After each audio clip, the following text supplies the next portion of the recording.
So ako naman towards you, wala naman talagang tipong pinagbabawalan. Pero minsan, talagang sinasabi ko sa'yo pag hindi ko gusto. Because para sa akin, hindi yun bagay sa'yo. Or hindi mo image yun. Kasi kumbaga, I've known you since matagal na. I want you to dress appropriately according to your profession, according to your position sa trabaho, sa negosyo natin. Yun yung factor na really pinagbabawalan. So sa fashion, talagang ikaw yung you'll try something new.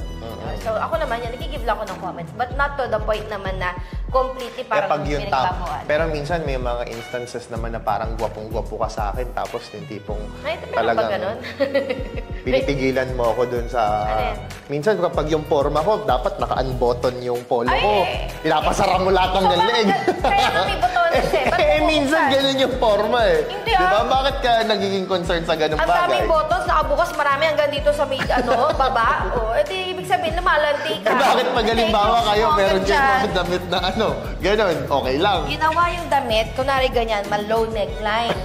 Yun, may botones. Isara mo, kaya may botones. Alam mo naman mag-no neckline kami. Hindi, walang ganon. So, pag may botones, isara nyo, huwag nyong buka.